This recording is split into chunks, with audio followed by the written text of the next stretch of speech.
guys, so it's been a while since I posted a Reddit video, so I have been mentally in a really bad place, and because of that I haven't felt like I could film or edit, so I apologise profusely for there being really a lack of video. I have officially started taking medication, which has already really helped me mentally. As long as I keep that in balance, I think I should be in a much better place to be able to keep filming. Okay, so today we've got wedding drama. Am I wrong for feeling hurt about my cousin including my little sister as a bridesmaid, but not me? Background. I, 28 female, have a younger sister, 13 female, and a cousin, 29 female. My cousin and I grew up together, took the brunt of our older cousin's crap, built forts in the woods, played games. She even helped me read a eulogy at my grandfather's funeral when I couldn't finish. You get the gist. I moved out of state after graduating college, but I still, of course, visit home about twice a year and make it a point to see my cousin. My sister probably sees my cousin a few more times a year than I do. Last summer, I got engaged. My cousin just got engaged within the last month. Neither of us have made any plans, but while we were at a separately related family event last week, my cousin asked my sister to be a bridesmaid in her wedding. I'm not mad that she asked. I'm trying so hard not to take away from my sister or cousin, but I feel so shitty, especially considering I had planned to ask said cousin to be in my wedding as a bridesmaid. My fiance and I haven't asked anyone yet to be the bridal party. So she's hurt that her cousin didn't ask her to be a bridesmaid but asked her sister to be a bridesmaid, someone who she sees more often at the moment. Maybe it's because with a wedding coming up she feels like it would be a lot of responsibility. If you're planning a wedding and being in a wedding as a bridesmaid, that's probably quite a lot. It might not be malicious. Literally someone else. She probably doesn't think you want to commit to being a bridesmaid while also planning your own wedding. Just talk to her. She might not want to commit to being in your bridal party either for the same reason. Sounds like all that background was a long time ago and you're not that close anymore. Yeah, it could also be that. I was thinking that, like, if you're not seeing that person that much anymore, it could be. Unfortunately, some people are very out of sight, out of mind, so I don't think it's wrong to feel hurt. It's a bummer. The same thing happened to me. My cousin wanted someone to represent the cousins and picked my younger sister. Looking back on it, I still don't get the logic, but it was what it was. It made me feel forgotten, but that was definitely not the intention. At the end of the day, the bride picks. You have to be respectful of that. I don't think it's worthwhile to bring it up. You can still have her as a bridesmaid because your day is about who you want up there with you, regardless if you played the role in hers. I think it just sounds like either you guys aren't very close anymore or she just thinks that it would be a lot of stress on top of a wedding you're also planning. Bridesmaid in a pickle is a very short one. So my best friend is getting married and I'm a bridesmaid. We met in college and she graduated and I'm still in school. Her and her fiance are both much more well off than I, and since the beginning she's insisted on paying for my bridesmaid's dress. I've said I hate to let her do that, but I know how she is. Well, I just ordered the dress and told her, and she hasn't said anything about getting me the money for it. I ordered it at the beginning of the week. I don't want to be like, hey, send me the money, but the dress wasn't cheap. What do I do? Easiest to just say, hey, how do you want to handle the dress purchase? Do you want to pay them direct or through me? People are very embarrassed about money, I think. Write a message where you deeply thank her for offering to pay for the dress, how you wouldn't be able to afford going otherwise, and so on, and see how she responds.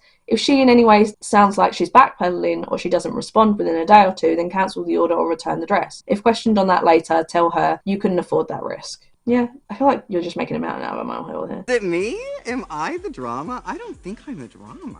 Resentment for agreeing to be SIS, what the fuck is that? Bridesmaid for her wedding. My fiance's little sister, who is getting married in a couple of weeks, asked me to be one of her bridesmaids last year. I agreed. We're not very close, so my partner and I thought this would be a great opportunity for us to get closer. I understood from the beginning that there would be some associated costs with being a bridal party. However, seeing as she's so low maintenance, I didn't expect the costs to be high. Fast forward to her bachelorette. Oh my god, I just saw the amount.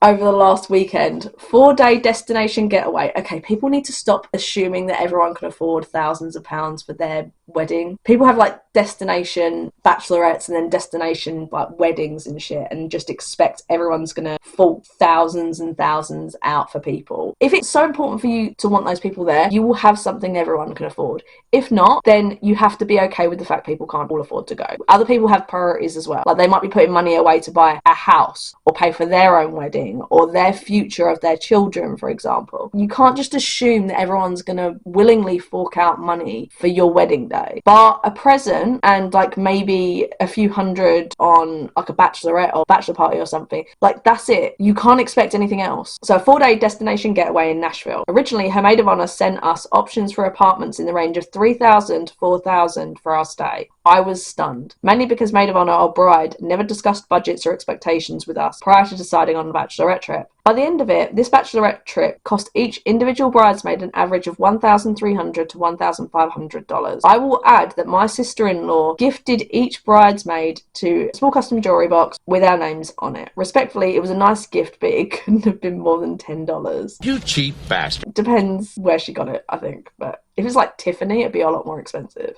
But if it's just like a cheap Etsy kind of thing, probably like no more than $20 to $30. Bride's cost during this trip, excluding her airfare and accommodation, will be covered by her bridal party.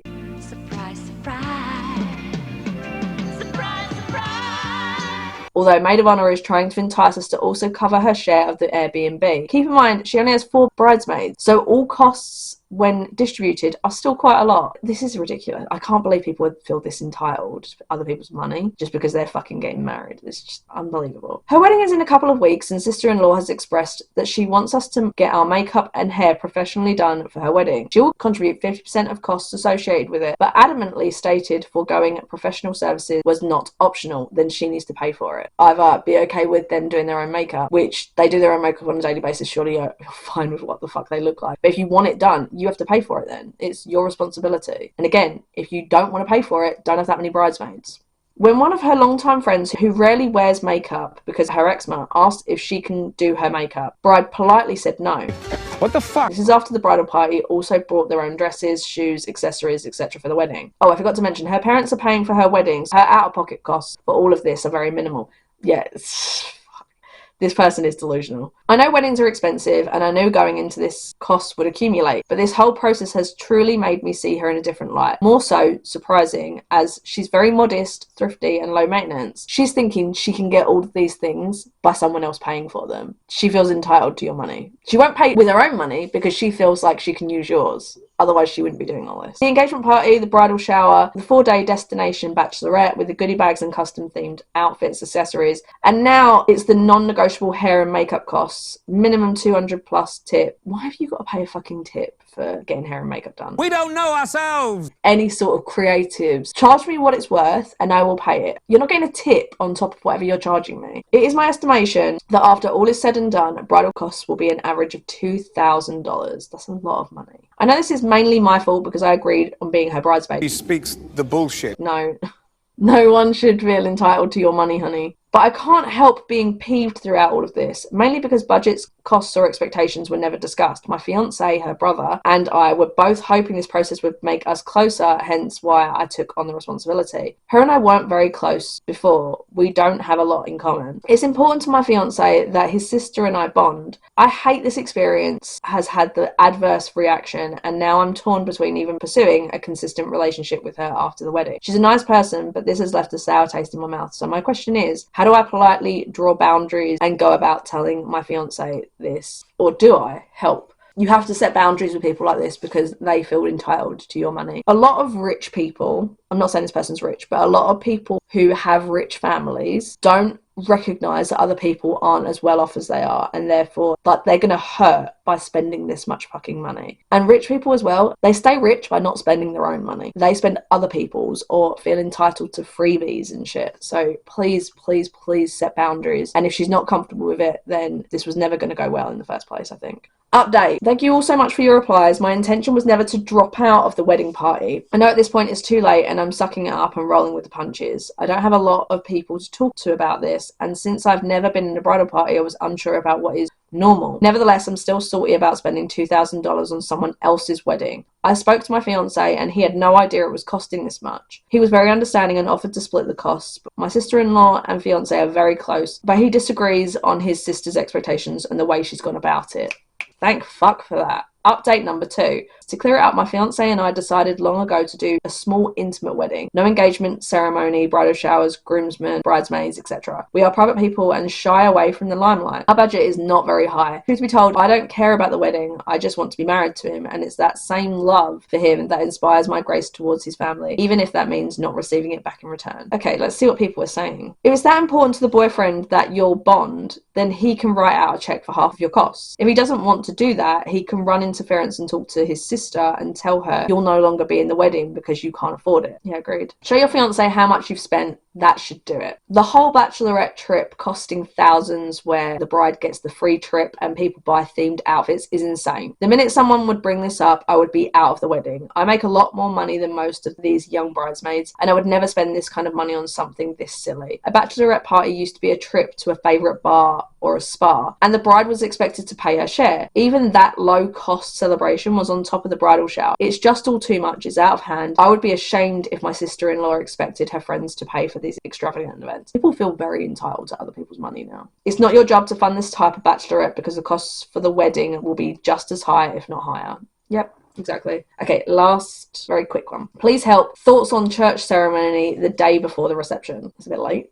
So my fiance and I want to get married in our church. It's also very important for us to have our reception at our absolute favourite venue. Unfortunately, they're about 45 minutes away from each other, and we both agree it's too far for guests to travel between. Why don't you hire some coaches or something to like ferry you from place to place? So we thought of this and would like some feedback. Instead of a classic rehearsal at the church the evening before, we have our actual church wedding that night. Guests at this would include our close family and both wedding parties, so the church would not be included on mailed invitations to everyone else. And I think I would wear a more simple, chic white dress. Rehearsal dinner after would essentially be the same concept. We'd just be married in the eyes of the church. Wedding reception day remains pretty typical, including the short on-site venue ceremony, cocktail hour and reception all at the same venue. This is when I'd wear my actual wedding dress. Yeah, 45 minutes isn't outlandish. I'd rather drive that than attend a 2-day event. Are all your guests you're inviting to both events local? If yes, just talk to them and ask if this would work, because sounds like a fairly small group of people. As someone who has travelled to most weddings, I am asked to attend. I'd be super annoyed and likely wouldn't attend, as this choice would take up an additional day, which means additional costs for an out-of-town estate attendees. Yeah. Since it sounds like you're not expecting most of the guests to attend the religious ceremony the day before, then I don't think the 2 separate days are a big deal. It seems like most of the guests are just going to be at the legal wedding reception. This really isn't different than people who get legally married at a separate date via elopement or semi-elopement and then having a reception with symbolic religious ceremony at a later date. You're just swapping it. Yeah, I think it's just like, just be careful of a 2-day event. I mean, you could just use coaches to ferry people, get them to park at the thing and then get the coaches to take you guys back and forth. If it's going to be a 2-day event thing though, just be aware that a lot of people aren't going to pay for 2 days for the same wedding. Anyway, how dare you? Like, it just seems a bit... But if it's different people, go for it. Anyway, I hope you guys enjoyed the video. If you did, make sure to give us a like and subscribe. I feel like I'd really appreciate it. I am going to be trying to post once a week. I'm sorry. It's just, if I'm not best placed mentally, there's just no point in me even trying. Anyway, I hope you guys enjoyed the video, and I hope to see you all in the next one. Bye!